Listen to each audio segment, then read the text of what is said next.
जी अस्सलाम वालेकुम। क्या हाल है स्टूडेंट्स आप लोगों के? हाँ जी, आवाज़ क्लियर है मेरी?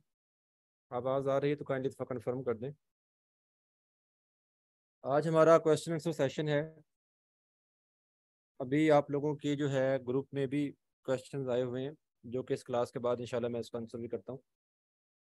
लेकिन अगर आप यहाँ पे भी पूछना चाहें, यहाँ पे भी पूछ लें, या ग्रुप में अगर आपने कोई क्वेश्चन नहीं पूछा तो इधर आप पूछ सकते हैं मुझसे। जो भी क्वेश्चन हो, जो हमने अब तक किया उसके रेलिवेंट, या वर्डप्रेस के रेलिवेंट, कोई भी। लेक्चर्स की रिकॉर्डिंग जो है व्हाट्सएप ग्रुप के डिस्क्रिप्शन में जाएंगे, वहाँ पे आपको रिकॉर्डिंग का लिंक मिलेगा। और तमाम रिकॉर्डिंग जितनी भी होती हैं आपका जो लेक्चर्स होते हैं उनकी तमाम की रिकॉर्डिंग उसी लिंक पे अपडेट की जाती है। तो लिंक अपने पास सेव कर लें, क्योंकि कोर्स के बाद भी आपकी रिकॉर्डिंग मौजूद रहेगी। तो आप उस लिंक पे जाके जब भी अभी क्लास एंड हो, जैसे कि अब ये क्लास ख़त्म होगी, तो 2 से 4 घंटों में जो है ना आगे उसको अपलोड कर दिया जाता है।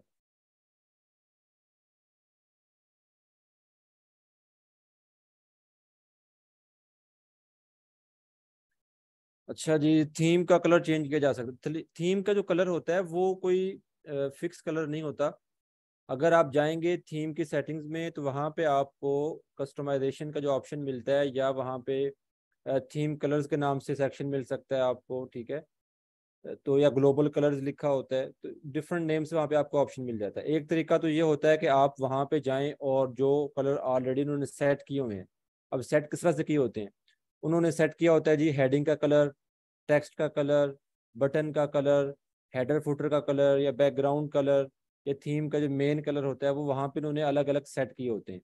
तो एक तो ये तरीका कि आप वहाँ पे जाके उनको चेंज कर दें। वहाँ पे चेंज करेंगे तो पूरी वेबसाइट पे वो खुद ब खुद चेंज हो जाएगा, यानी कि पूरी वेबसाइट का से मुराद ये है कि जहाँ जहाँ पे भी हेडिंग है उसका जो बाय डिफ़ॉल्ट अगर कलर यूज़ किए हुए हैं तो वो सेट हो जाएंगे। दूसरा तरीका ये होता है कि आप अगर थीम सेटिंग्स में नहीं भी कर रहे ना, तो आपने जब अपनी वेबसाइट को डिज़ाइन करना होता है, डिज़ाइन से मुराद, अभी हम डिज़ाइन भी करेंगे ना, आगे हमने डिज़ाइन नहीं किया वेबसाइट को, अभी अभी हमने जस्ट थीम ली है। तो उसमें आपने कोई पेज डिज़ाइन करना है, हेडर फुटर डिज़ाइन करना है, तो उसको हम खुद से जब डिज़ाइन कर रहे होंगे तब भी इसको हम अपने कलर दे सकते हैं। तो वो जब आप अपने कलर देंगे तो भी वो कलर चेंज हो जाएंगे।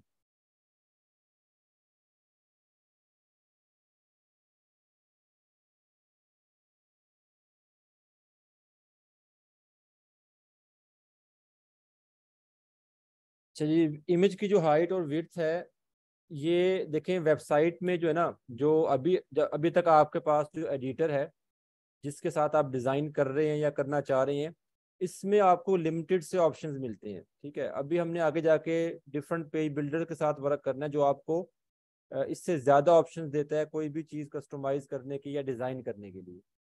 तो अभी जो आपके पास एडिटर है, जो जैसा कि हमने पोस्ट की थी, तो पोस्ट में हमने चीज़ों को कुछ थोड़ा बहुत एडिट किया था, ठीक है, या अभी हम करेंगे आगे जाके नेक्स्ट क्लास में। तो उसमें आपको ऑप्शन मिलते हैं, कम मिलते हैं। तो वहाँ पे जो हाइट और विड्थ का ऑप्शन है वो आपके पास है, लेकिन इतना नहीं है कि आप उससे अपने हिसाब से उसको सेट कर सकें। तो इसके लिए बेहतर चीज़ जो होती है ना, यानी कि बार बार आप एक चीज़ को चेंज करें, हर इमेज को आप अलग से चेंज कर रहे हो, इससे बेहतर तरीका ये होता है कि अगर आपने ब्लॉग पोस्ट के लिए इमेजेस लेनी है, यानी कि फीचर इमेज अगर हम यूज़ कर रहे हैं, तो फीचर इमेज को आप जो भी यूज़ करें, साइज उसका जो है वो एक ही सेट कर लें। और साइज सेट करने के लिए मैंने आपको बताया था कि आप जो है फोटोशॉप भी यूज़ कर सकते हैं। फोटोशॉप अगर आपको यूज़ नहीं करना आ रहा, या आपके सिस्टम में इंस्टॉल नहीं है, तो आपके पास एक है जी फोटोपिया, ऑनलाइन ऐप है फोटोपिया। और ये सेम टू सेम आपके जैसे फोटोशॉप होता है वैसे ही वर्क करती है। तो आप फोटोपिया पे जाके अपना वर्क कर सकते हैं, ठीक है।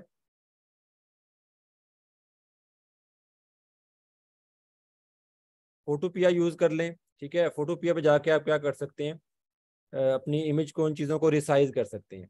अच्छा, फोटोपिया के बाद यहाँ पे जो आपके पास दूसरा ऑप्शन आता है वो कैनवा है। कैनवा पे कर लें। कैनवा का नेम आपने सुना हुआ है, और LW आपको जो है ऑफर भी कर रहा है कैनवा प्रो, जो है प्रीमियम फीचर्स की जो है वो भी आप ले सकते हैं। उसके बाद यहाँ पे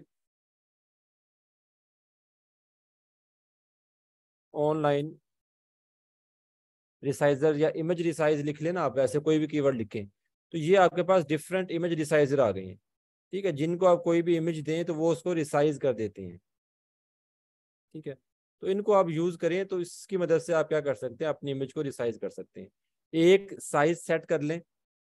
ठीक है, जैसे कि 800 बाई 600 ले लिया आपने, या जो है अगर आपने स्क्वायर में लेना है 600 बाई 600 ले लें। ठीक है, इस तरह से एक साइज सेट कर लें, बस उसी साइज की जितनी भी फिर आपने पोस्ट की इमेजेस यानी कि फीचर इमेज आपने यूज करनी है वो उसी साइज पे यूज करें। तो फिर एक लेआउट आपका जो है वो सही बनता है, परफेक्ट वे में बनता है।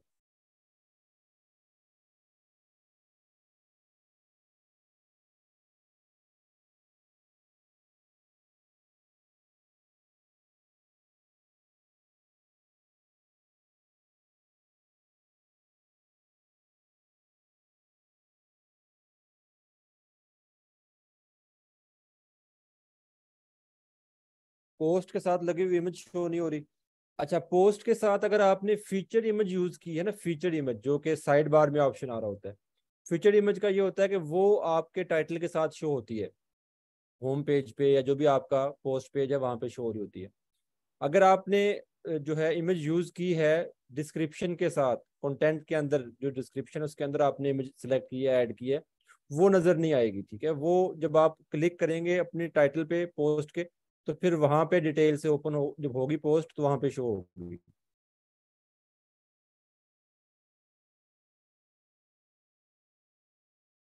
आपकी अगर अपनी वेबसाइट है हैदर तो आप प्रैक्टिस करें, ज़रूर प्रैक्टिस करें। लेकिन ये है कि अभी जो चीज़ें हम आपको करवा रहे हैं ना, ये भी साथ साथ लेके चलें लोकल होस्ट पे। ठीक है, वो आप अपनी प्रैक्टिस करते रहें अलग उस पे। उस प्रैक्टिस के दौरान कोई इशू आता है, कुछ समझ नहीं आती तो आप पूछ लें। ठीक है, लेकिन यहाँ से भी क्लास के साथ साथ जो आपके असाइनमेंट्स हैं जो आपको डेली करवाया जा रहा है ये भी आप साथ लेके चलें, क्योंकि ये एक फ्लो है। आहिस्ता आहिस्ता आपको जब करीब होगा कोर्स हमारे एंड होने के, फिर आपको समझ आएगी चीज़ें हम किस फ्लो में लेके चल रहे हैं।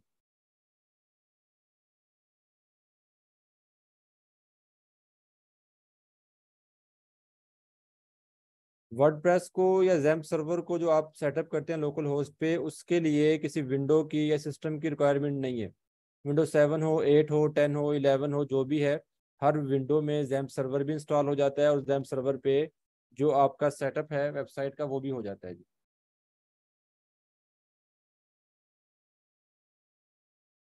बाकी आपका कोई इशू है तो वो शेयर कर लें स्क्रीनशॉट, क्या इशू आ रहा है, क्या एरर आ रहा है, वो आपको गाइड कर देते हैं।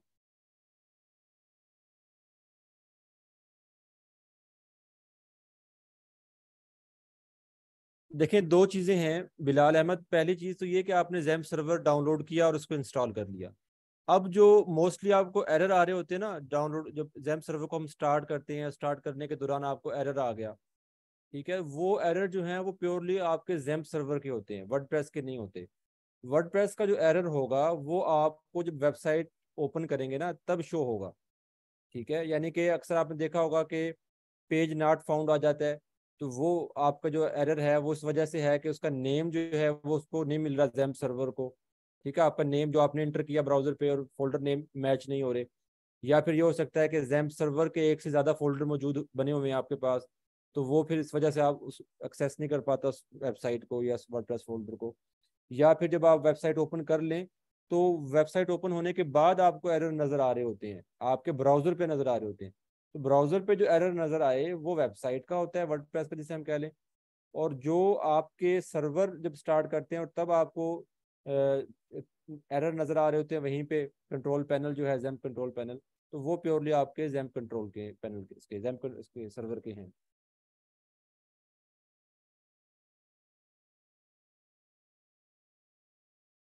उमैर अहमद, कोई भी वेबसाइट आपने जब इंटरनेट पे लाइव करना होती है, इंटरनेट पे लेके जाना होती है, तो उसके लिए डोमेन भी बाय की जाती है, होस्टिंग भी बाय की जाती है। ठीक है, कुछ फ्री की होस्टिंग सर्विसेज भी हैं जो आपको होस्टिंग देती हैं, लेकिन उनके ऊपर फिर आपका डिज़ाइन जो है ना वो लिमिटेड वे में होता है। ठीक है, जैसे कुछ हैं जो कि आपको फ्री कहती हैं कि आप होस्टिंग अपनी वेबसाइट कर लें या वर्डप्रेस को इंस्टॉल करके वहाँ पे साइट बना लें, तो उन पे कस्टमाइजेशन जो है वो लिमिटेड होती है। तो अगर आपने अपनी वेबसाइट बनानी है तो भी, किसी और की बनानी है, क्लाइंट की बनानी है, किसी की भी बनानी है, इंटरनेट पे अगर आप लेके आना चाह रहे हैं तो उसके लिए आपको डोमेन और होस्टिंग खरीदना होती है। डोमेन जो है वेबसाइट का नेम है, जिस नेम को सर्च करने पर आपकी वेबसाइट ओपन होती है, या यूआरएल की सूरत में अगर वो नेम ऐड किया जाए, इंटर किया जाए ब्राउज़र पे, तो वेबसाइट ओपन होती है। और होस्टिंग जो होती है वो आपका एक लाइव सर्वर होता है जहाँ पे आप अपनी वेबसाइट को रखवाते हैं। जैसा कि अभी हमने ज़ैम्प सर्वर में अपने htdocs में पूरी फोल्डर रखा हुआ वर्डप्रेस का डेटाबेस हमने ज़ैम्प सर्वर पे क्रिएट किया, तो ये चीज़ें आप होस्टिंग की सूरत में क्या करते हैं, वहाँ पे अपनी वेबसाइट को रखवाते हैं। तो इसके लिए आपकी डोमेन और होस्टिंग होती है अगर आपने एक वेबसाइट को इंटरनेट पे लाइव रखना है तो। ठीक है, चाहे फिर वो जिसकी भी वेबसाइट है, आपकी अपनी हो या किसी और की हो। ठीक है, और अगर आपने ये प्रैक्टिस करनी है तो प्रैक्टिस के लिए आपको ये लोकल होस्ट का सेटअप करवाया गया। लोकल होस्ट पे जितनी चाहें आप सेटअप बनाएं वेबसाइट का। अभी हमने एक सेटअप किया ना, आगे हम इंशाल्लाह इस पे और भी वर्डप्रेस के सेटअप करके आपको दिखाएंगे कि एक से ज़्यादा सेटअप भी इस जैम सर्वर पे हो जाते हैं। तो एक टाइम में जितने चाहें आप वर्डप्रेस के सेटअप कर लें, वर्डप्रेस के डैशबोर्ड बना लें अपने जैम सर्वर पे, और डिफरेंट जो है टाइप की वेबसाइट बना के प्रैक्टिस करें। ठीक है, आपकी प्रैक्टिस परफेक्ट हो जाती है। जब आपको क्लाइंट मिलता है तो फिर क्लाइंट के लिए हम क्या करते हैं, डोमेन और होस्टिंग बाय कर लेते हैं, या क्लाइंट खुद बाय करके हमें दे देता है। ठीक है, फिर हम अपना काम उधर स्टार्ट कर लेते हैं लाइव सर्वर पे। हाँ जी, ई कॉमर्स वेबसाइट भी बनाएंगे हम ना अभी। पहले ब्लॉग वेबसाइट चल रही है, इसके बाद बिजनेस वेबसाइट की तरफ आएंगे, फिर हम जाएंगे जी ई कॉमर्स स्टोर की तरफ।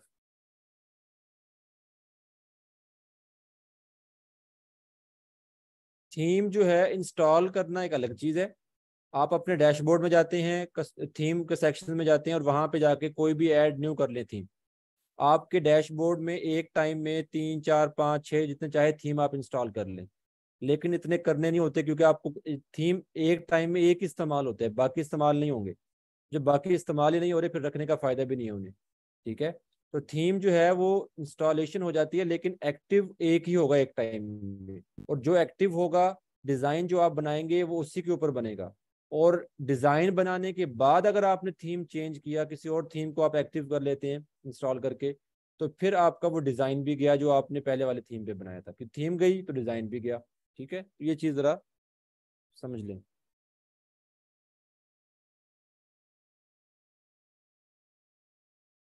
ब्लॉग पोस्ट पे जफर अहमद, ब्लॉग पोस्ट पे इमेज का साइज सेम रखना इसलिए जरूरी होता है कि आपकी एक लेआउट जो है वो परफेक्ट में बनती है। डिफरेंट उसके साइजेस होंगे ना, तो कोई पोस्ट जो है उसमें इमेज बड़ी नजर आ रही होगी, किसी में छोटी नजर आ रही होगी, और उससे वो एक खूबसूरती नहीं आती, एक लेआउट नहीं बनता। ठीक है, इसलिए हमें साइज इक्वल रखना पड़ता है।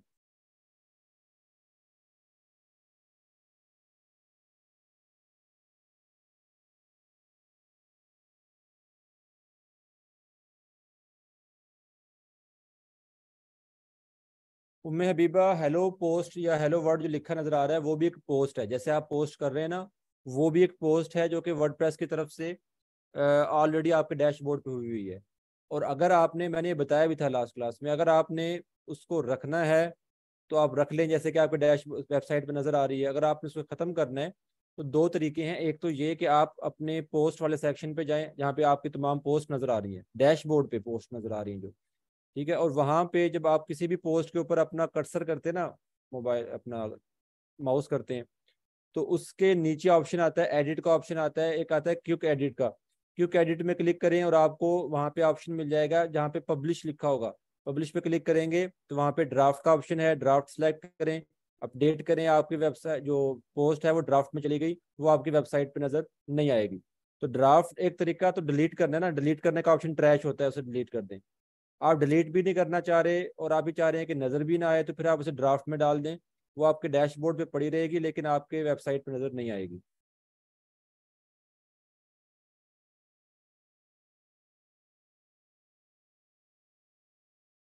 हाँ जी, मैकबुक जो है उसमें आपका रमीज हो जाएगा इंस्टॉल विजम सर्वर। लेकिन जब आप उसे डाउनलोड करें तो वहाँ पे आपने सेलेक्ट करना है मैकबुक को। ठीक है, अलग ऑप्शन, जैसे विंडो का ऑप्शन आ रहा है तो वहाँ पे मैकबुक का ऑप्शन आ रहा होता है। एक चीज़ दूसरा ये कि जब आप उसे इंस्टॉल करेंगे तो मैकबुक की जो सेटिंग्स हैं उसमें उसकी जो है ना परमिशन नहीं होती इंस्टॉलेशन की इसकी। ठीक है, तो उसकी परमिशन वहाँ पे एक्टिव करना होती है। जब आप परमिशन एक्टिव करते हैं तो फिर आपका जैम सर्वर मैकबुक में इंस्टॉल होता है। और इंस्टॉलेशन के बाद अगर कोई इशू आए, एक इशू आता होता है वैसे, एक फाइल खुद से रखनी पड़ती है आपको वर्डप्रेस में। ठीक है, जब आप वहां तक पहुंचे तो मुझसे कांटेक्ट कर लीजिएगा, मैं आपको नेक्स्ट बता दूंगा कि आपने फिर कैसे करना है इसको। हाँ जी, वीडियो चला सकते हैं जैसे भी। तहसीन अली वीडियो चला सकते हैं आप जब, अभी तो नहीं, खैर अभी हम पेजेस को डिज़ाइन करेंगे ना आगे, तो फिर आपको मैं दिखा दूंगा वीडियो चला के भी। तो अभी खैर आप खुद से ट्राई कर रहे हैं तो आपको एलिमेंट्स नज़र आ जाएंगे साइड बार में, वहाँ से आप वीडियो का एलिमेंट भी ले सकते हैं।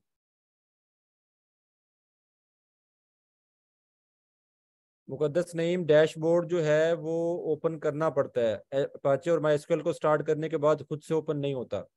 ठीक है, आप अपने ब्राउजर पे आए, वहां पे आके लोकल होस्ट स्लैश जो भी आपके वेबसाइट का नेम है, पहले वो नेम इंटर करें, आपकी वेबसाइट ओपन होगी।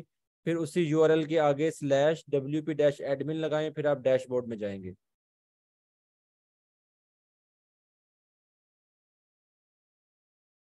दानिश, फुटर का मेन्यू इसलिए शो नहीं हो रहा क्योंकि अभी हमने फुटर डिज़ाइन नहीं किया। जब आप फुटर को डिज़ाइन करेंगे, फुटर में वहाँ पे मेन्यू सेट करेंगे, जैसे कि हेडर में खुद ब खुद मेन्यू सेट होता है, तो फुटर में करना पड़ता है सेट, वो फिर जो आपको नज़र आएगा, अभी नज़र नहीं आएगा। अभी हमने नेक्स्ट क्लास में हेडर फुटर डिज़ाइन करना है, फिर आप देख लीजिएगा कैसे आपको नज़र आता है वहाँ पे।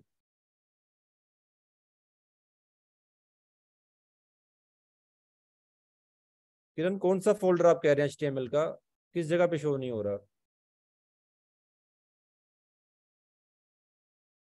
जफर अहमद, डोमेन और होस्टिंग कहाँ से परचेज करनी है? डोमेन होस्टिंग के बारे में मैं पहले भी एक दफ़ा आप लोगों को बताया था, ये डिस्कस करेंगे हम कोर्स के लास्ट में, डिटेल से बताएंगे कैसे बाय करना है, कहाँ से लेनी है, डिफरेंट सर्विसेज जो हैं उनको जो है हम यहाँ पे कंपेयर कर लेंगे।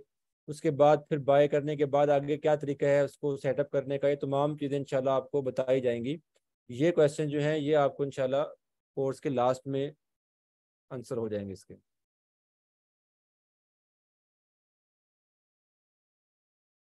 हाँ जी, वेबसाइट आप अपनी बनाएं या वेबसाइट किसी और को बना के दें, वेबसाइट लाइव करने के लिए इंटरनेट पे डोमेन होस्टिंग चाहिए होती है।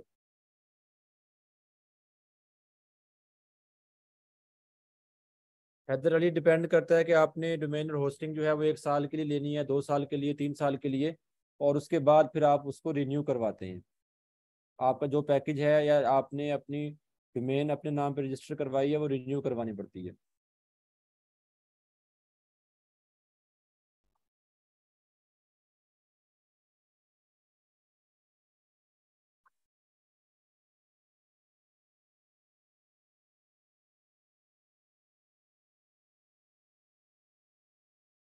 अच्छा जी, एक एरर आप लोगों को मोस्टली आता है, अनएक्सपेक्टेडली शटिंग डाउन। ठीक है, ये तब आता है जब आप लोग अपनी प्रैक्टिस कंप्लीट करते हैं और जैम्प सर्वर को वैसे ही क्लोज कर देते हैं, या डायरेक्टली आप क्या करते हैं अपना सिस्टम शट डाउन कर देते हैं, तो उससे जैम्प सर्वर जो है क्रैश हो जाता है। मैंने पहले बताया था तरीका ये है, जब आपका काम कंप्लीट हो जाए, जो दो चीज़ें आपने स्टार्ट की थी अपाचे और माई उनको आपने जो स्टार्ट की थी उनको आपने स्टॉप करना होता है। जब वो स्टॉप हो जाएं, ठीक है, फिर आपने इसे क्लोज करना है, ऊपर से क्लोज करने के बाद फिर आप अपना सिस्टम बंद करें, जो भी करना है आपने वो करें।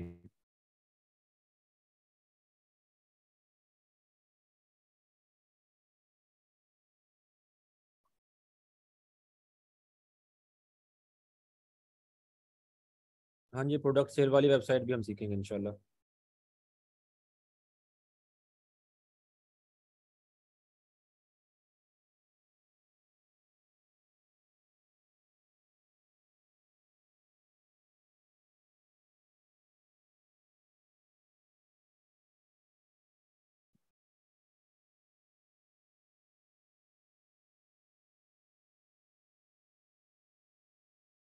अच्छा जी, मोहम्मद आमिर अफजल का क्वेश्चन है जी कि थीम हमें क्लाइंट बताता है या हम खुद लेते हैं? देखें, बहुत कम क्लाइंट ऐसे होते हैं जिन्हें थीम का इन चीज़ों का पता होता है। ठीक है, और वो आपको कह देते हैं कि जी फलां थीम पे काम करें। ठीक है, वरना क्लाइंट जो है उसको एक डिज़ाइन नज़र आ रहा होता है, वो आपको रेफरेंस वेबसाइट दिखा देता है कि जी फलां वेबसाइट चेक करें, मुझे ऐसी वेबसाइट बनवानी है। क्लाइंट को ये नहीं पता होता कि थीम, कौन सी थीम यूज़ की गई है, किस थीम पे बनी है, उसको नहीं आइडिया। जस्ट वो ये करता है कि आपको कहता है कि जी फलां वेबसाइट देखिए मैंने ऐसे बनवानी है, या फिर वो खुद से डिज़ाइन बता देता है कि जी मेरा होम का पेज हो जिसपे फलां फलां चीज़ें नज़र आनी चाहिए, अबाउट अस का पेज हो वहाँ पे ये चीज़ें हों, तो वो फिर आप अपने हिसाब से डिज़ाइन कर लेते हैं। तो थीम जो है वो अगर क्लाइंट आपको बता भी दे तो कोई इशू नहीं है, आप वो थीम यूज़ कर लें। क्लाइंट नहीं बता रहा तो फिर आपको जो बेहतर लगती है, जिस थीम पे आपको समझ आती है कि ये थीम मेरे लिए ठीक है, इस थीम के जो है ऊपर मैं डिज़ाइन कर सकता हूँ इजली वेबसाइट को, तो आप उसको यूज़ कर लें। ये थीम वाला काम जो इंशाल्लाह आगे डिटेल से डिस्कस करेंगे हम।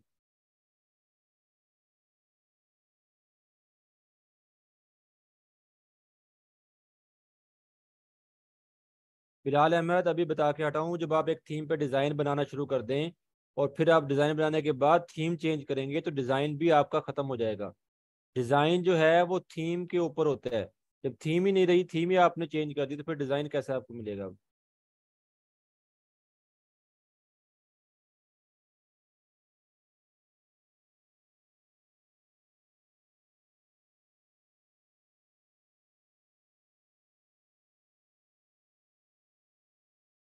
ये डोमेन होस्टिंग वाले क्वेश्चन जी नेक्स्ट हम करेंगे इंशाल्लाह, अभी इसका जो है ना डिस्कस नहीं करते। जब इसका सेशन हम करेंगे तो इंशाल्लाह आपको डिटेल से बताऊंगा इसको।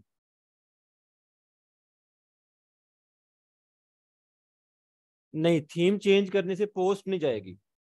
ठीक है, डिजाइन जाएगा। डिजाइन जो आपने बनाया होगा ना, डिजाइन कौन कौन सा होता है? डिजाइन होता है हेडर आपने डिजाइन किया, आपने फुटर डिजाइन किया, आपने पेजेस बनाए, होम का पेज, अबाउट अस का पेज, अभी हमने बनाने आगे जाके सीखेंगे, कॉन्टैक्ट अस का पेज, पेजेस बनाए और उन पेजेस को डिजाइन किया आपने। ठीक है, तो वो डिजाइन खराब होगा, पेजेस जो हैं वो खराब नहीं होंगे। पेजेस खराब सम्राट, पेजेस जो हैं, अगर आप पेजेस के सेक्शन में जाएंगे तो पेजेस तो आपको वहां पे नजर आएंगे, होम का पेज पड़ा होगा, जो पेज आपने पहले बनाए थे वो पेज तो पड़े होंगे, वहां पे मौजूद होंगे। लेकिन जब आप उन पेजेस को ओपन करेंगे तो उसमें जो डिजाइन है ना, जो डिजाइन आपने बनाया था उन पेजेस के ऊपर, वो डिजाइन जो है वो आपका डिस्टर्ब हो जाएगा। उस डिजाइन को आप सेट करेंगे फिर दोबारा से, अगर वो जो भी आपने दूसरा थीम लिया है ना, उसकी वजह से आपके जो पोस्ट हैं वो भी मौजूद रहेंगे, डैशबोर्ड पे पोस्ट भी कहीं नहीं जाती। ठीक है, डिजाइन जो कुछ भी आपने किया था, डिजाइन आपका खत्म हो जाएगा जी।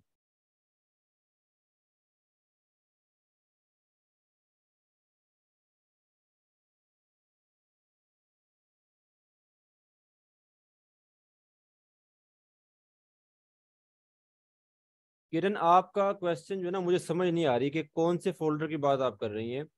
एक डिटेल मैसेज लिख दें सारा कि आप क्या पूछना चाह रही हैं, फिर मैं आपको बता देता हूँ। अब्दुल्ला गर्देजी, एक वेबसाइट बनाने में कितना टाइम लगता है ये आप लोग बताएंगे। सीख आप लोग रहे हैं, प्रैक्टिस आप लोगों की परफेक्ट होनी चाहिए। जितनी प्रैक्टिस आपकी परफेक्ट होगी, जितना काम आपको आ जाएगा, उतनी ही आपकी स्पीड बन जाती है काम करने की। अभी मिसाल के तौर पे अगर आप एक वेबसाइट बनाने जाएं तो कोई आपको सेटिंग करना पड़ जाए, कोई डिज़ाइन चीज़ करना पड़ जाए, तो आपको उनकी सेटिंग्स या ऑप्शंस तलाश करने पड़ेंगे। तो वो जो चीज़ें तलाश कर करके हम करते हैं ना, थोड़ी थोड़ी चेंज की, फिर तलाश किया फलां जगह कैसे कहाँ से मिलेगी, फलां ऑप्शन किधर है, ये टाइम लगता है इस पे ज़्यादा। और जब आपको एक समझ आ जाए ना, एक आप जब डिफरेंट वेबसाइट्स को एक प्रैक्टिस में ले आएंगे ना अपनी, या 4 से 5 डिफरेंट थीम्स पे आप एक दफ़ा काम कर लेंगे, ठीक है, या पेज बिल्डर जो हम आगे जाके हमने सीखना है अभी, पेज बिल्डर के साथ आप डिज़ाइन करना सीख लेंगे, तो आपको समझ आ जाएगी कि चीज़ें किस तरह से वर्क कर रही हैं, ऑप्शंस कहाँ पे मिलते हैं। तो फिर आप चीज़ों को जो है ना, टाइम फिर भी लगेगा लेकिन कम लगता है। तो जैसे जैसे आपका एक्सपीरियंस बढ़ता है, प्रैक्टिस बढ़ती है, वैसे वैसे आपकी स्पीड बढ़ती है। ठीक है, फिर आप एक वेबसाइट को 3 से 4 दिन में भी पूरा कर सकते हैं, 5 दिन में भी। और अभी अगर आप करें तो 15 से 20 दिन या महीना भी लग सकते हैं।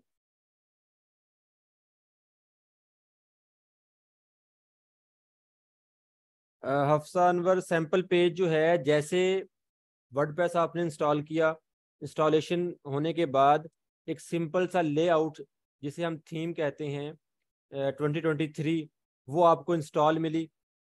ठीक है, बिल्कुल सिंपल लेआउट थी, एक थीम आपको इंस्टॉल मिली। ऐसे ही अगर आप पोस्ट में जाएं तो हेलो वर्ल्ड की एक पोस्ट आपको वहां पे, एक पोस्ट बनी बनाई मिली हुई थी आपको। ठीक है, by default.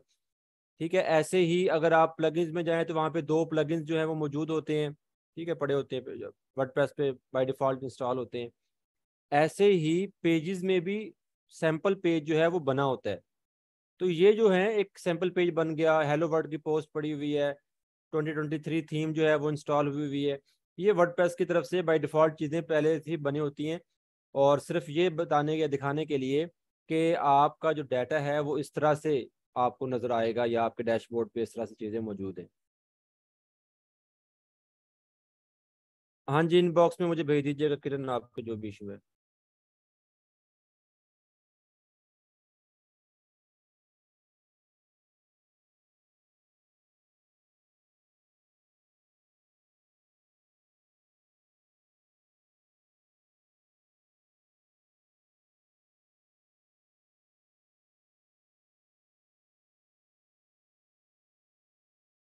Umair Ahmad, MERN stack जो है ना, मर्न स्टैक पे पहले तो ये चीज़ें आप समझें कि जब हम कोई कस्टमाइज काम कर रहे हैं, जैसे कि आप कोई भी स्टैक ले लें, मर्न स्टैक है, मीन स्टैक है, आपका कोई भी है, उस पे जब आप वेबसाइट डिज़ाइन करते हैं ना, तो उसके लिए फिर आपकी जो कह लें कि ना एक्सपर्टीज भी उस लेवल की होनी चाहिए कि आप उस वेबसाइट को बनाएं।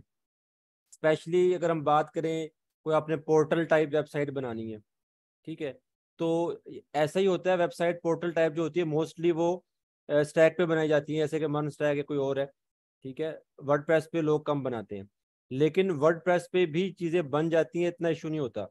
अब अगर हम बात करें कि ट्रैफिक ज़्यादा आएगी और वर्डप्रेस की स्पीड स्लो हो जाएगी, तो ये डिपेंड कर रहा होता है कि आपने वर्डप्रेस पे काम कैसा किया है, ठीक है। अब पहली बात तो ये कि होस्टिंग आपकी अच्छी होनी चाहिए। होस्टिंग सर्विस आपकी अच्छी होगी, स्पीड आपकी सेट होती है। नंबर दो पे, अगर आप वर्डप्रेस पे वेबसाइट डिज़ाइन कर रहे हैं, तो उसमें आप कम से कम जो है अपना वेबसाइट का साइज रखें। अब कम से कम साइज कैसे होगा कि प्लगइन्स जो होते हैं हम इस्तेमाल करते हैं फंक्शनैलिटीज़ के लिए, जैसे कि आपने भी जिक्र किया, ये एलएमएस वेबसाइट अगर हम बनाएं, तो एलएमएस पोर्टल बनाने के लिए वहाँ पे जो फीचर चाहिए होते हैं आपको, वो मोस्टली हम क्या करते हैं, प्लगइन्स के थ्रू इस्तेमाल कर रहे होते हैं। अब अगर आपने टोटली प्लगइन्स ही इस्तेमाल करने हैं, तो प्लगइन्स जो हैं वो एक तो वेबसाइट पे कोड एक्स्ट्रा हो जाता है। प्लगइन जितने इंस्टॉल करेंगे वेबसाइट का साइज बढ़ता जाएगा और उससे वेबसाइट की स्पीड स्लो होती है, ठीक है। तो इसके लिए थोड़ा सा कस्टम जाना पड़ता है, थोड़ा सा कस्टम काम करना पड़ता है। कस्टम ये होता है कि हम बजाय एक एक चीज़ के लिए अलग अलग प्लगइन्स करें और प्लगइन्स की भरमार कर दें, तो उसमें जब आप इस लेवल पे जाएंगे ना, इस लेवल पे जाके आपने काम करना है, तो फिर आप थोड़ा सा कस्टम काम कर रहे होते हैं। और कस्टम काम ये होता है कि आप अपना कोड फिर वहां पे ऐड कर रहे होते हैं वर्डप्रेस में, ठीक है। अपना कोड ऐड कर रहे होते हैं और उस कोड से क्या होता है कि आपकी वेबसाइट की जो है साइज इंक्रीज नहीं होता, उस कोड से उसकी जो फंक्शनैलिटी है वो ज़रा बेहतर तौर पे वर्क करती है, बजाय ये कि आप उसके लिए प्लगइन इस्तेमाल करें। तो इन चीज़ों को इस तरह से कंट्रोल किया जाता है, ठीक है। बाकी मन स्टैक या दूसरे मीन वगैरह है, उनका फिर अपना एक लेवल है, वो अपने तौर पे काम चीज़ें कर रही होती हैं, ठीक है। लेकिन डिपेंड कर रहा होता है कि हमने चीज़ों को एक नहीं हर तरह से देखना होता है। क्लाइंट की रिक्वायरमेंट भी देखनी होती है, क्लाइंट किस रिक्वायरमेंट पे चीज़ें बनवा रहा है, किस टूल या टेक्नोलॉजी पे वो काम करवा रहा है, ठीक है, उसी हिसाब से काम होता है। फिर हम ये देखते हैं कि बजट क्या है, बजट के हिसाब से चीज़ें देखी जाती हैं।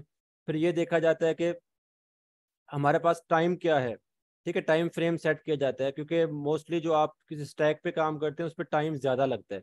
टाइम भी ज़्यादा लगता है, आपकी इन्वेस्टमेंट भी ज़्यादा होती है, टीम भी ज़्यादा उस पर लगती है। और अगर आप वर्डप्रेस पे कर रहे हैं तो आपके सामने टाइम भी कम लगेगा और टीम भी, एक आदमी पूरी वेबसाइट बना लेता है इजिली, ठीक है।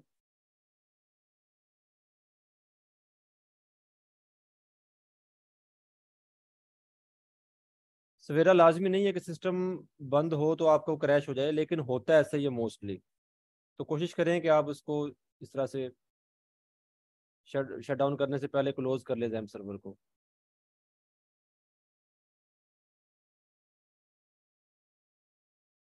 आफ्ताबुर रहमान, आपका क्वेश्चन समझ नहीं आई मुझे।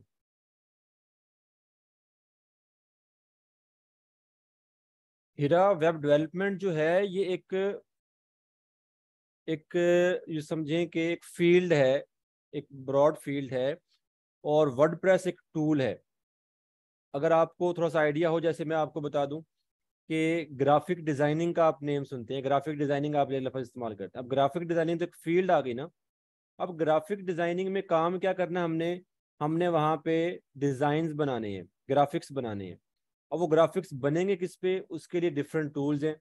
उसके लिए आप फोटोशॉप यूज कर रहे हैं, उसके लिए आप कोरल ड्रा इस्तेमाल कर रहे हैं, उसके लिए आप कैनवा इस्तेमाल कर रहे हैं, ठीक है, या उसके लिए इलस्ट्रेटर इस्तेमाल कर रहे हैं। तो इस तरह से वेब डेवलपमेंट आपकी एक फील्ड आ गई ब्रॉड, जिसमें आप क्या करते हैं, वेबसाइट्स बनाते हैं। अब वेबसाइट्स बनाने के लिए डिफरेंट आपके पास टेक्निक्स हैं, डिफरेंट टूल्स हैं। तो वर्डप्रेस एक टूल है जिसकी मदद से आप वेबसाइट बनाएंगे।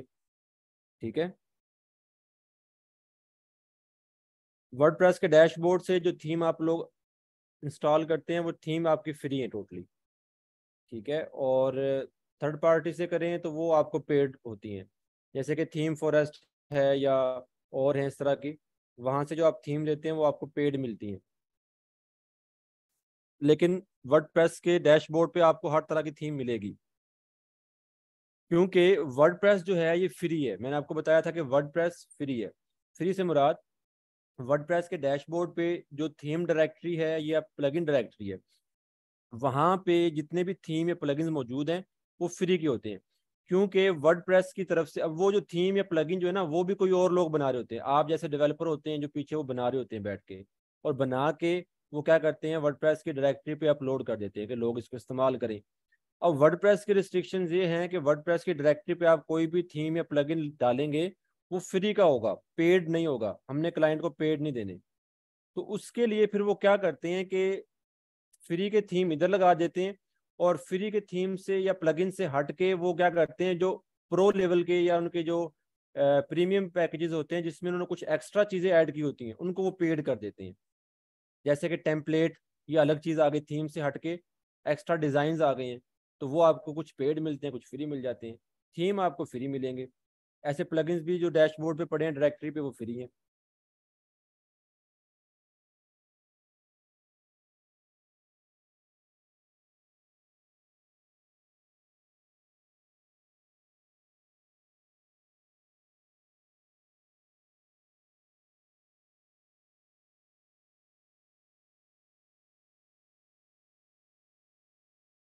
बिलाल अहमद, वेबसाइट जो है लाजमी नहीं है आपने जैम पे बनानी है। जैम सर्वर जो है ये सिर्फ आपको लोकल होस्ट पे, यानी कि आपका जो सिस्टम है यहाँ पे जो आपने ब्राउजर ओपन किया हुआ है, यहाँ पे वेबसाइट्स को या वेबसाइट की फाइल्स को ओपन करने के लिए एक सर्वर है।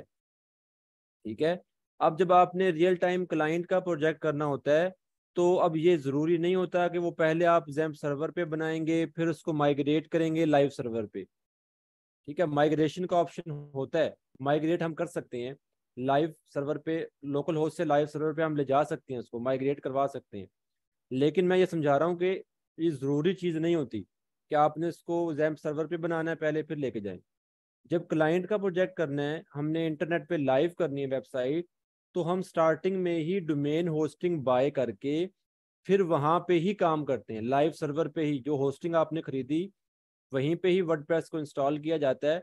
और वर्डप्रेस का डैशबोर्ड सेम वही चीज़ है जो यहाँ पे आपने की है, सिर्फ इंस्टॉलेशन का तरीका डिफरेंट है। लोकल होस्ट पे हमने और तरीके से इंस्टॉल किया है, लाइव सर्वर पे हम वर्डप्रेस को बहुत आसानी से, बहुत ईजी वे में इंस्टॉल कर रहे होंगे। बस वहाँ पे वर्डप्रेस को इंस्टॉल किया, आगे सेम डैशबोर्ड है, जैसे कि यहाँ पे आप यूज़र नेम पासवर्ड लगाते हैं वहाँ पे यूज़र नेम पासवर्ड लगाएंगे, और आप अपने डैशबोर्ड में जाकर वेबसाइट को डिज़ाइन कर लेंगे। और वेबसाइट जो डिज़ाइन करेंगे वो चूँकि लाइव सर्वर पे है, तो वेबसाइट भी आपकी लाइव है। जब कंप्लीट हो गई है तो उसको कह दें देख लीजिए अपनी वेबसाइट कंप्लीट हो गई है। क्लाइंट को जब वेबसाइट रिव्यू कर लेते हैं तो आपका काम कंप्लीट हो गया।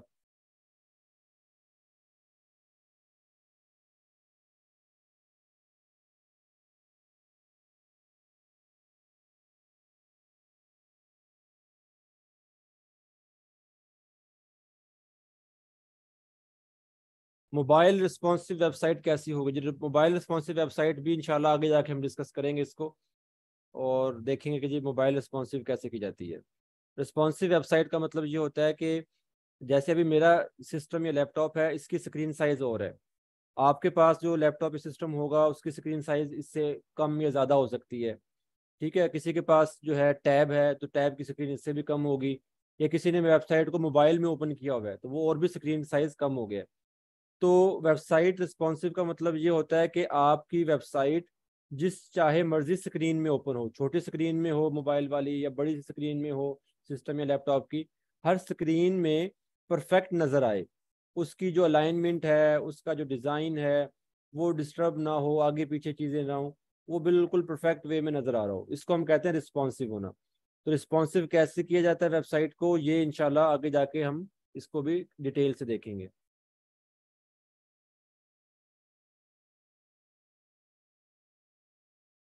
हाँ जी, आप एक XAMPP सर्वर पे जितने चाहें सेटअप कर लें वेबसाइट के। ये भी इंशाल्लाह आपको करवाएंगे आगे जाके। हमने क्या करना होता है, XAMPP सर्वर तो इंस्टॉल हो गया ना, XAMPP सर्वर तो चल रहा है। XAMPP सर्वर को दोबारा इंस्टॉल नहीं किया जाता, और ना ही दोबारा इंस्टॉल करना, वरना आपका फिर इश्यूज आ जाएंगे। XAMPP सर्वर पे अगर आपने एक नया सेटअप करना होता है वर्डप्रेस का, तो सिंपल आपने एक नया फोल्डर रखना है वर्डप्रेस का htdocs में, एक नया डेटाबेस क्रिएट करना है, और उस फोल्डर को डेटाबेस के साथ कॉन्फ़िगर कर ले जैसे पहले किया था, और आपके एक नया डैशबोर्ड बन गया।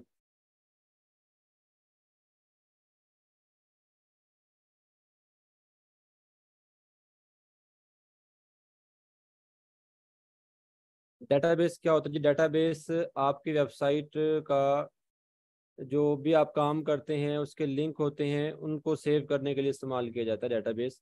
जहाँ पे आपका डाटा जो है वो स्टोर होता है टेबल्स की सूरत में। जितनी भी आपके वेबसाइट पे काम हुआ है वो सारी वहाँ पे उसकी इंफॉर्मेशन मौजूद होती है।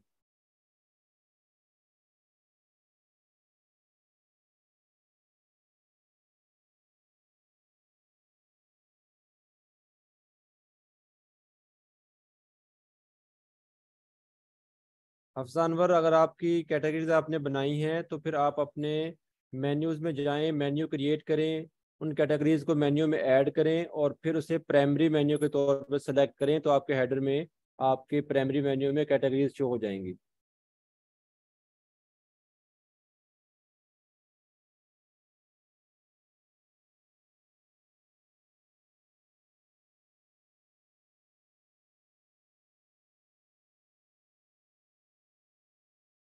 अफसर जैनब, आप मुझे मैसेज कर दीजिएगा या व्हाट्सएप ग्रुप में मैसेज कर दें, आपको वहाँ पे लिंक वगैरह प्रोवाइड हो जाएंगे जो भी आपके डिलीट हुए हैं।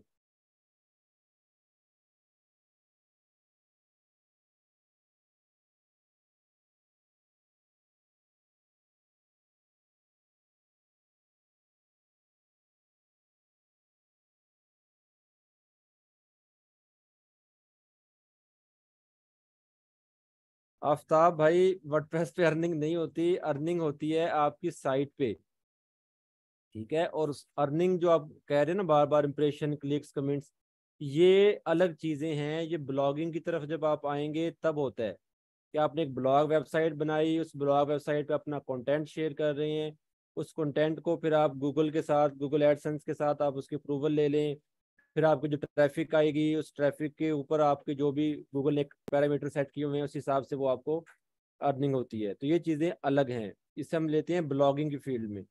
तो एक दफ़ा वेबसाइट ये बनाना या जो वेब डेवलपमेंट की फील्ड है, इसको मिक्सअप ना करें ब्लॉगिंग के साथ। ब्लॉगिंग जो है ये अलग चीज़ आ जाती है, स्टार्ट यहीं से होती है, वो भी वेबसाइट बनने के बाद का काम है वो। ठीक है।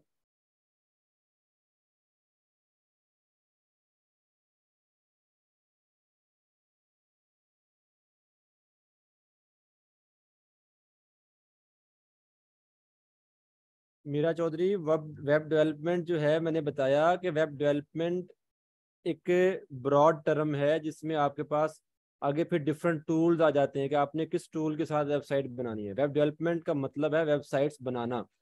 अब वेबसाइट बनाने के लिए कोई ना कोई टूल, कोई ना कोई टेक्नोलॉजी या टेक्निक्स तो इस्तेमाल होंगी ना। तो वर्डप्रेस उनमें से एक टेक्निक है। आप वर्डप्रेस सीखें, वेबसाइट बनाना आ गई है, फिर किसी और टेक्नोलॉजी को भी सीख लें। ठीक है, तो एक टाइम में आप डिफरेंट टूल्स को भी यूज कर सकते हैं।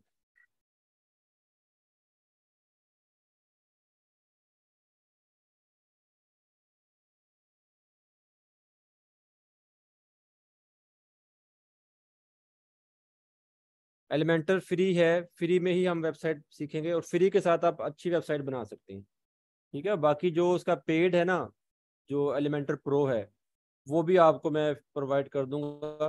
ठीक है, आप बेफिक्र हैं, उसके साथ भी आपकी जो है ना प्रैक्टिस हो जाएगी।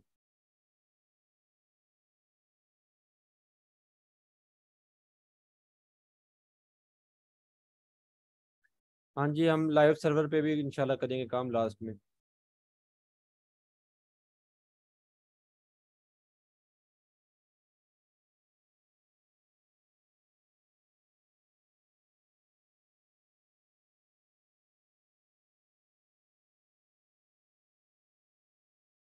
आमिर अफजल, आपको इस कोर्स में तो जो आउटलाइन है उसी के हिसाब से चीज़ें होंगी। बाकी ये है कि एडवांस सेशंस चलते रहते हैं, उसमें इंशाल्लाह फिर आपको मुख्तलिफ चीज़ें बताते रहेंगे साथ साथ।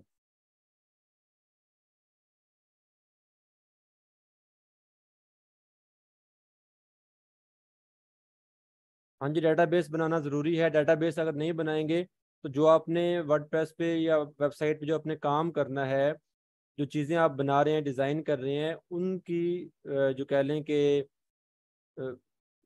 अपना कि वो सर्वर के पास सेव होती है डेटाबेस की सूरत में। ठीक है ना। तो डेटाबेस एक तरह से कह लें कि उनका एक लॉग बुक होती है जहाँ पे तमाम इंफॉर्मेशन मौजूद होती है कि कौन सी चीज़ डिज़ाइन की गई, कहाँ पे मौजूद है, क्या डाटा है उसके पीछे। जब वो डाटा ही नहीं आप बनाएंगे या डाटा सेव नहीं करवाएंगे तो फिर वो कैसे चीज़ें वर्क करेंगे।